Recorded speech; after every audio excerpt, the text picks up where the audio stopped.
નમસ્કાર મિત્રો, કેમ છો? મજામાં? સ્વાગત છે તમારું મારી YouTube channel natural life with Dina પર. મિત્રો આપ સૌને સવારના જય લક્ષ્મીનારાયણ, જય સ્વામિનારાયણ, જય જિનેન્દ્ર, જય હાટકેશ, જય જલારામ, જય ઠાકરદાણી, હરિઓમ, જય માતાજી, ઓમ નમો શિવાય. મિત્રો સવારના વાગ્યા છે 7. હજી કોઈ ઉઠ્યું નથી, નીરવ શાંતિ છે.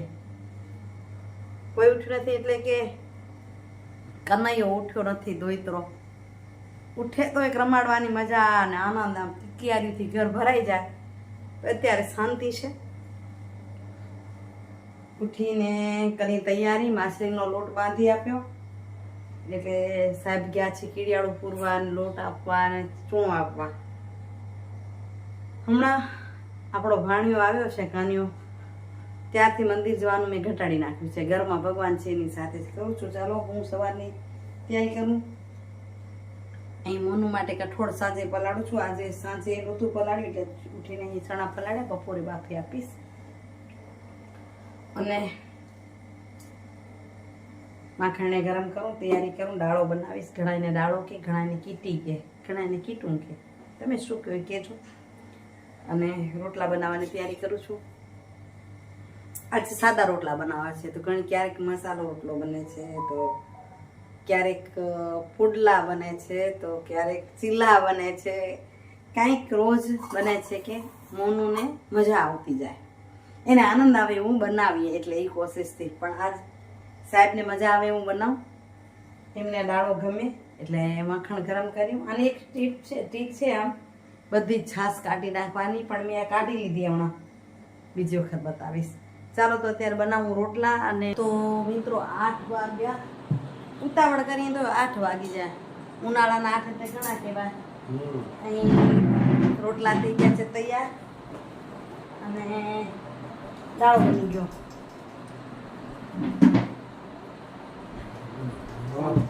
અમારા સાહેબની પ્રિય આઈટમ છે મખણ, ને મખણ પછી એનો દાળો, ને દૂધ ના આપો, બાકી દૂધમાંથી બનતી બધી જ વસ્તુ ભાવે. અહીં દ્રષ્ટિ ઉઠીને મંડી છે. દ્રષ્ટિને ચાય આપો, બીજું કાંઈ આપો કે ના આપો, ચા આપો. અને કેવી ચા? એમ કે દૂધ જેવી દેખાય છે. આમાં કલર દેખાય છે, ચા દેખાય છે. એમાં એને 2 દાણા ચાયના નાખી આપો તો ખુશ થઈ જાય. એવી ચામાં સણી શું ભરેલું એ મને નથી સમજાતું. 4 મહિનાથી ચા છોડીને આવી હતી, એમને એમ કે ભૂલી જશે. ભૂલી નહીં, જેવી માનતા ઉતારીને આવી તેવી કે હા આપણે ચાય પીશું. જો દેખાય ને મોડલ, ખુશ. ચાલો શિરામણ પી લઈએ. રોજ હમણાં નાસ્તો થતો તો કંઈક ચીલા આજે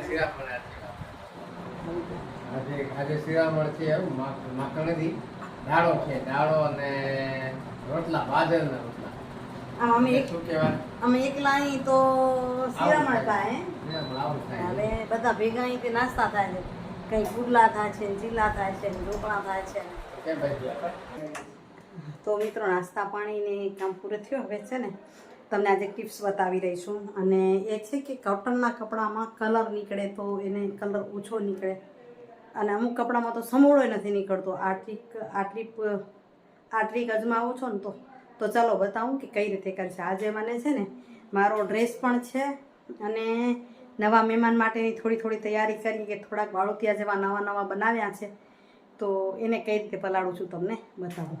તો જો આ નવા કપડાં છે ને, એને બધાને આપણે કલર ન જાય એના માટે શું કરશું, આ બાંધણી ડ્રેસ છે, કોટનનું કપડું એટલે કલર જાય છે, એટલે કલર રોકવા માટે થોડાક પ્રયાસો છે. એક ટિપ્સ આપું છું. તો આ ડ્રેસ, ચુન્ની, બોટમ, અને આ મારા મહેમાન આવશે એની માટેની તૈયારી કરશું ને, નાના મોટા બાળતિયા, આ બધા જ કોરા કાપડના છે. અલગ અલગ ડિઝાઇનનો કલર બનાવ્યા છે. થોડા જોઈએ. તો આ બધાને આપણે જુઓ શેનામાં પલાળીએ છીએ. પહેલાં મેં પલાળવા માટે જો આટલી ફટકડી હતી, આ ફટકડી છે, આટલી હતી એને મેં કૂટી અને એમાં પલાળી નાખી છે, એટલે પાણી થઈ જાય. અને એની સાથે મેં અહીં લીધું છે નમક, ટાટા સોલ્ટ. એમાંથી આપણે 1 કટોરવા ભરી લઈશું. ફટકડીવાળું પાણી એમાં નાખી દઈએ. જેટલું પાણી લીધું મેં એની અંદર નમક નાખી દઈએ. નમક તેજ જ રાખવાનું.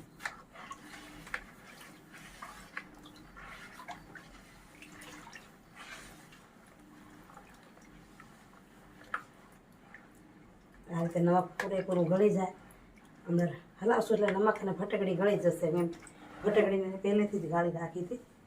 હવે એની અંદર આપણે કપડાને બોળી દઈશું. ભલે ને કલર કરતા હોય ભેગા બોળશું ને તો એકબીજાને કલર નહીં લાગે.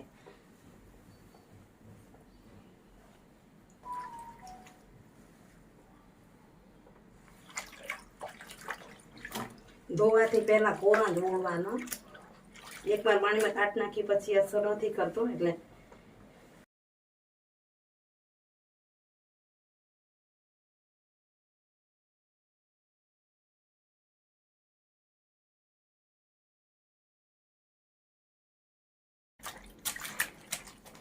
આમાં જો કલર જવાની શરૂઆત થશે. આમ જો પાણીનો કલર બદલાશે.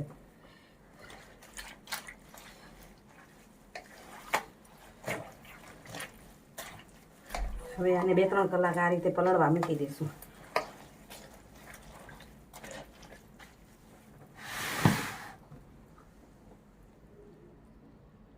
તો મિત્રો આપણે કપડાં ધોઈ લીધા અને એ કપડાને છે ને મેં 4 કલાક પલાળી રાખ્યા છે. 4 કલાક પછી ખાલી એક વખત સાદા પાણીમાં પલાળી અને સુકાવી નાખીશ વ્યવસ્થિત. પછી બીજી વખત ધોવાના અને એ મસ્ત થઈ જાય છે. હું તો એક વખત પાણી પલાળીને સ્પિન જ કરી નાખું છું સીધા. અને પછી એમાંથી કલર નથી થતો. અને તમે જોઈએ ને કેટલા બધા કપડાં સાથે પલાળે છે, એકબીજાનો કોઈને કલર નહીં લાગે. સુકાઈ જશે ને સંકેલી છે એટલે તમને બતાવું છું કે કેવા ત્યાં. બરાબર. હવે આપણે આજે આ તૈયારી કરવી છે નવા મહેમાન માટેની. હવે આપણે બનાવી છે ફીડિંગ પીલો. હા, તો અહીં જો થોડું આટલું વધુ છે. હવે એના માપ કરી લઈએ આપણે. ફીડિંગ પીલોનો તમને માપ સાથે કહું તો આપણે જોઈએ છે એની પહોળાઈ છે 27 ઇંચ. આ બહુ મોટું બનાવી રહી છું કારણ કે અમારી મોનોની લંબાઈ મોટી છે, મારી હાઈટ ઓછી છે. મારી ગુડાની આ માપને કરવું ને તો ઓછું બનાવાય. એટલે અહીં લંબાઈ મને જોઈશે 27 અને આ રીતે પહોળાઈ જોઈશે 24. તો 24 બાય 27નું હું કટકો કાઢી લઈશ ડબલમાં. 24 બાય 27 આપણે ડબલ કપડું જોઈશે. તો જો અહીં મેં 24 ઇંચનો આ રીતે 2 પણ રાખી લીધા છે. આ છે 24 ઇંચ. હવે આમ જોઈશે આપણે 27 ઇંચ.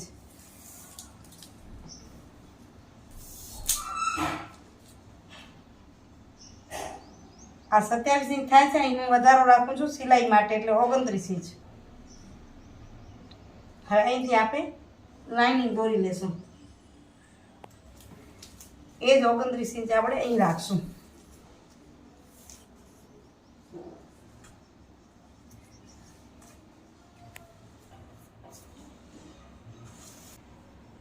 હવે આ રીતે આપણે અહીં લાઇનિંગ દોરી લઈશું.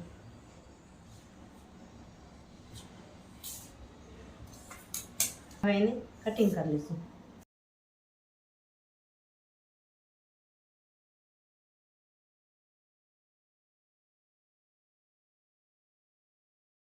હવે આપણે આને આ રીતે 4 ભાગ ભેગા કરી લઈશું.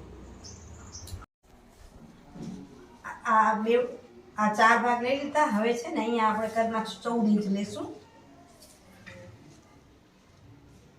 તો અહીં 14 ઇંચ પર નિશાન મારશું અને અહીંથી ભેગું લેવા માટે 8 ઇંચ જેવું રાખવાનું હોય એટલે અહીં બે ડબલ છે એટલે અહીં 4 ઇંચ કરશું. અહીં 4 ઇંચ પર આપણે નિશાન મારી લઈશું અને અહીંથી આ રીતે ગોલાઈ લઈ લઈશું. અહીં પીલો કવર છે એટલે અહીંથી ગોલાઈ જશે, ખૂણો નહીં જોઈએ. એટલે આમ અંદાજિત આપે હું ગોલાઈ મારી લઉં છું આ રીતે આ ખૂણા પર. આ ભાગને સેજ 300 કરી લઈશું ગોલાઈ માટે. એટલે અહીંથી આપણે થોડી થોડી કટિંગ કરશું.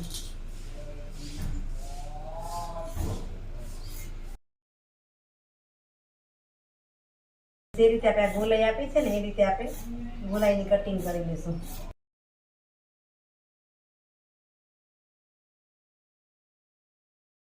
એ રીતે અહીંથી કટિંગ કરી લઈશ.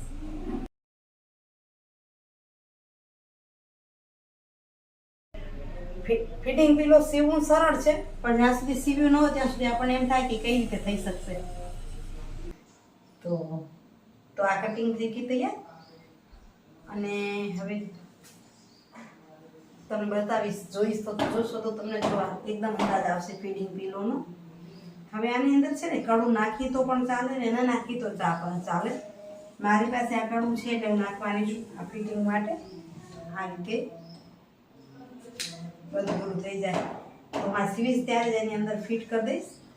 અહીંયા આ રીતે તમારી પાસે ન હોય તો આ ટાઈપના થેલા હોય, જૂના થઈ જાય, એની અંદરથી આપણે કાઢી શકીએ. તો આ રીતે મને અત્યારે તમને બતાવી દઉં કઈ રીતે થાય છે. હમણાં અહીં સીવાનું સ્ટાર્ટ કરશું. આટલી જગ્યા આપણે રાખશું એટલા માટે કે અહીં કપાસ ભરવા માટે. તો હું અહીંથી શરૂઆત કરી નાખું.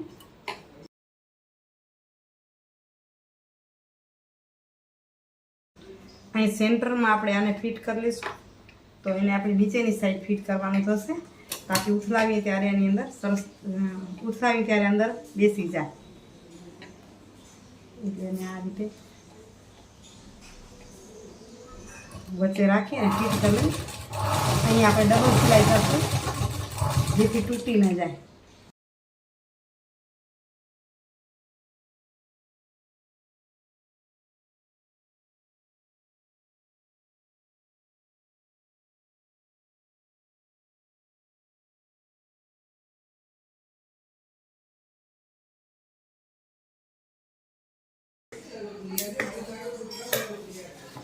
અહીં ખૂણાને સેજથી આપણે આ રીતે ઉડાડી નાખશું.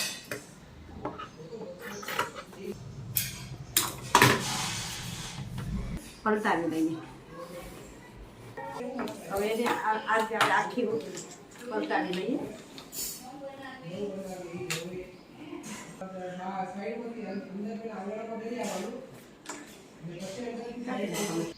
તો જુઓ તો સિવાઈ થઈ ગયું તૈયાર. હવે એની અંદર જો અહીં આપણે જગ્યા મૂકી છે એની અંદરથી કપાસને ભરશું. તો અહીં મેં કપા લીધો છે, વોશેબલ જ કપા લીધો છે, ધોવું તો પણ ચિંતા ન થાય એવો એટલા માટે. હવે એને ભરતા જઈએ. ભરવા માટે છે ને પહેલું આપણે આ ભાગથી ભરશું, જેવું સાઈડના ભાગ છે ને એ, કારણ કે ત્યાં સાંકડા હોય છે એટલે.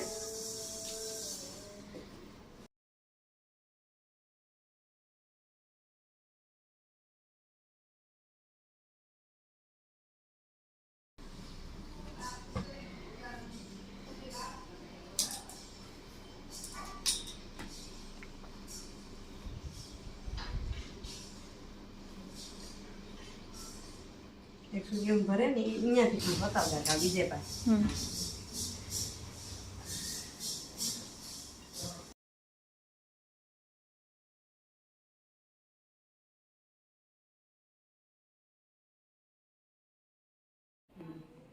જો આ સરસ બની ગયું ને, મસ્ત બની ગયું. હવે અહીંયા સીવી લઈએ. દાખલા તરીકે હમણાં જ તમને બતાવું. આ રીતે આ લેવાનું હોય છે. અહીં બાળક સૂઈ શકે સારી રીતે, નીચું ન નવું પડે. અમારા જમાનામાં આ બધું કરવું પડતું, પણ આનંદ એનો છે કે હું આ વસ્તુ પણ આજ પણ હું આ વસ્તુને પણ બનાવી શકું છું. તો થઈ ગયું. હવે અહીં આપણે હાથથી સિલાઈ કરી લઈશું, કારણ કે અહીં મશીન નહીં હાલે. હવે હાથની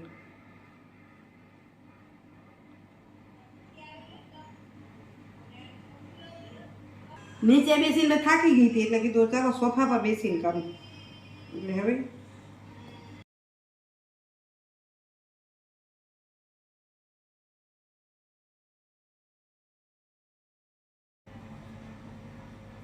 આ રીતે આમ બેવડું લઈ અને અહીંયા સુધી હું સિલાઈ લઈ લઈશ આ રીતે છે.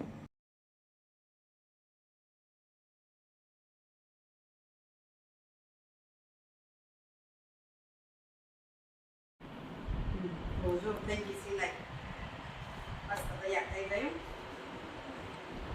આમાં આપણે આખું પાછું કે જરાક જવરું લાગે ને તો આમ જમીન પર રાખીને આમ તો સરખું થઈ જાય. સરખું થઈ ગયું છે. બાકી એક વસ્તુ કહી દઉં કે મેં અહીંયા જગ્યા રાખી, તમે કોઈ બનાવો તો અહીંયા જગ્યા રાખજો તો સરળ રહેશે. કારણ કે આમ લઈને આપણે આમ જ્યારે કપાસ ભરીએ છીએ તો આમ આપણું સારું થાય છે. મારે અહીંથી ભરવામાં મુશ્કેલ થતું.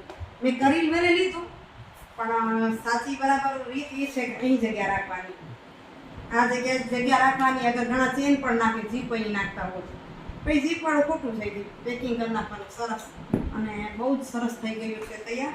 કેવું લાગે છે આ કમેન્ટ કરી જરૂરથી કહેજો. મારો આઈડિયા તમને કેવો લાગ્યો એ પણ કહેજો. અને કપડામાં કલર ન જાય એની તમે ટીપ આપી એ પણ તમને કેવી લાગી જરૂરથી કહેજો. કમેન્ટ કરશો તો મને પણ ખબર પડશે ને. સારી લાગી તો વિડીયો લાઈક શેર તો કરવાનો જ છે ને. ચાલો બપોરના 2 વાગી ગયા છે. થોડીક વાર આરામ કરી લઈએ, રજાનો દિવસ છે. પછી પાછા તમને મળીએ. મિત્રો વાગી ગયા છે 6. વિજય કુમારીના કામમાં લાગ્યા છે. એની ઓનલાઈન કામ છે એટલે એમાં લાગેલા હોય. અને મોનનું કામ હું તો સ્પેશિયલ કામ એનું એ છે ભાણેજો રમાડવાનું. એનું સ્પેશિયલ કામ ભાણેજ રમાડવાનું છે. એ ભાણેજો રોયો, ભાણ્યો એટલે એની મમ્મી કેવી ગઈ અવાજ આવે છે ને એ પણ અત્યારે કામ એનું જ કરે છે. આ પંખાનો અવાજ તમને આવતો હશે વિશેષ. શું કરે જો શું થયું જોયો લે મામીના કામ સરવા ત્યાં શું થયું એ ચલો હજી આમાં ગોઠવી લઉં. હજી તૈયારી કરવી પડશે એક પછી એક. હવે તૈયારી કરતા જઈએ કારણ કે 9મા મહિનાની શરૂઆત થઈ જાય પછી ચિંતાઓ વધે ને એટલે કંઈક આનંદ સાથે કામ પણ કરતા જઈએ. પણ અત્યારે હું હવે સુવિચા લઈ લઉં કારણ કે 7 વાગવા આવ્યા છે. એક પછી કામ હાલ્યા જ રાખે છે. આજે રજા હતી એટલે આખો દિવસ સતત એ જ કામ કર્યા રાખ્યું. તો આજ સુવિચારની વાત કરું તો એવી જ છે કે સવારથી ચાલુ છું ને એના પરથી તમને કહું કે ભગવાન છે ને એ આપણને દરરોજ સવારે 2 વિકલ્પ આપે છે. એક છે એટલે એક વિકલ્પ એ છે કે તમે ઉઠો જલ્દી સ્ફૂર્તિ સાથે ઉઠો અને વિચારેલા કામને ધ્યેયને પહોંચવા માટે પ્રયત્ન કરો. બીજો વિકલ્પ આપે છે કે સૂતા રહો અને ગમતા સપના જોયા રાખો. સૂતે સપના ક્યારે પૂર્ણ ન થાય પણ તમે જોયા રાખો. તો નક્કી તમને કરવાનું છે કે સપના પૂરા કરવા માટે દોડવું, જાગવું, સ્ફૂર્તિ સાથે ફરવું અને માઇન્ડને તેજ ચલાવવું કે પછી આળસુની જેમ પડ્યા રહેવું. એટલે મેં તો નક્કી કર્યું છે કે સપના પૂરા કરવા હોય તો દોડવું. પુરુષાર્થને કોઈ વિકલ્પ નથી. સાચી દિશાનો પુરુષાર્થ ચોક્કસ કરવો જોઈએ. સાચી દિશાનો મતલબ કે આપણે કામ કરીએ ત્યારે એમ વિચારીએ કે કરું છું થશે કે નહીં ખબર નહીં તો એ પૂર્ણ થવાની કોઈ ગેરંટી નથી. તમારી માનસિક સ્થિતિ હંમેશા કામ સાથે જોડાયેલી હોવી જોઈએ. દાખલા તરીકે મેં અથાણાનું કામ ચાલુ કર્યું. જોકે મેં ચાલુ કર્યું એવું હતું કે તમારા જેવા ફોલોઅર્સે કીધું કે બેન તમારું બનાવો છો અમને બનાવી આપો ને. થશે કે નહીં થાય, એમ નોકરી કરું છું પહોંચી વળીશ કે નહીં, હવે કીધું છે તે કરવું પડશે, આવા વિચાર સાથે કરવું તો ક્યારેય હું સફળ ના થાઉં. એટલે મેં વિચાર્યું કે ના થઈ જશે, ચલો લોકોનો આશીર્વાદ ભેગા છે અને કામ પણ કરવું છે. એટલે થયું એ ખરું, તમને ગમ્યું એ ખરું અને હું સતત એમાં સફળ થતી ગઈ. બિજોરાનો અથાણાના પણ એટલા જ ઓર્ડર છે. કેરીનું 40 કિલોનું અથાણું હું બનાવી શકી. અત્યારે મારી પાસે કાંઈ જ રહ્યું નથી કારણ કે મેં વિચાર્યું એમાં પણ તમે વિચારો કે આપણું હાલે ને ના હાલે ને ક્યાં વેચવા જાઓ ને કેમ બનાવો, કેમ એનું પેકિંગ કરો, કુરિયર કરો એ પહેલાં શું કરવું પડે. આમ નિરાશાથી એવા વિચાર કરે ક્યારે ન કરી શકે. એ બધું થઈ રહેશે. પેકિંગ કરવું પડશે, કાંઈક શીખવાડશે. કામને શીખવાડે એ હંમેશા કહેવત હું મારું જ્યાં કામ કરું છું ને ત્યાં સાર્થકતાથી કહું છું. સરપંચ બેન હોય કે બીજી બેન હોય કે બેન અમે કર્યું નથી આ કેમ થાય, તો એને કહું કામને શીખવાડે. ખેડૂત બેન હોય એમને હું કહું કે રંજકો નીંદતા આવડે ને ગાજર નીંદતા આવડી જાય, રંજકો વાળતા આવડે ને ઘઉં વાળતા આવડી જાય. એ જ રીતે ઘરમાં પણ શીરો બનાવે એ ઉપમા બનાવી લે. તો એ એવી જ રીતે કામને શીખવાડતું જાય. મનને કયો મને આ કરવું છે ને થશે. રાત્રે સૂવો ત્યારે સપનું જોઈને સૂવો, મેં આ કરી લીધું છે, ન કર્યું હોય એને પણ જુઓ અને થાય. સમય સાચવીને કામ કરવાનું. ચાલો મિત્રો, હવે જોઈ લઉં શું થાય છે નીચે. આજે રસોઈમાં શું છે, નહીં તો પછી આજે જલ્દી વિડીયોને એન્ડિંગ કરીશ. નહીં તો શું દિવસ ખાલી જતો રહે છે ભાણિયાને રમાડવામાં. મોજ છે હમણાં, એટલી જિંદગી છે મસ્ત મજાની. પણ ખૂટે છે એ છે, જે ખૂટે છે એ છે કે અનિલ એક નથી અહીંયા. એકલો અનિલ અમદાવાદ છે. બાકી અત્યારે તમે બધા 5 જણ ભેગા છીએ. રુચિત છે, ભાણિયો છે, દ્રષ્ટિ છે, મોનું છે. થોડાક સમયમાં મારું મસ્ત મજાનું નવું મહેમાન પૌત્ર પણ આવી જશે. અત્યારે અનિલ અમદાવાદ છે. આ દેખાય છે મામી ને ભાણિયાને વળી પાછાના મુખ્ય કામમાં આવી ગયા. અને આ બપુરા આજે અમારાથી વધુ એને ઓળખે. હે શું જુઓ છો? મોબાઈલ જોવાની બહુ ઈચ્છા થાય. મેં હજી સ્ક્રીન આપ બતાવતા નથી એને, પણ આમ ઉતારી તો તરત જુએ. એટલે તો સેલ્ફીમાં ના લીધો, નહીં તો સામે સીધો જુએ. તું બોલાવ તારા હે કનૈયા હેરસ્ટાઈલ છોરીઓ તો એ કરાવે. બહુ વાળે નથી હેરસ્ટાઈલ જેટલા. બાર તેડી જાય એટલે બેસવું તો અમે કરતા અહીં બે ખાટલે ખુરશી રાખી દઈ બારે. એમ કરો કરો હવે. હસો તો ખરા. અમે હસો એટલી વાર વાટ જોઈ ના તમારી. સાયલેન્ટ મોડમાં છે એમ ને.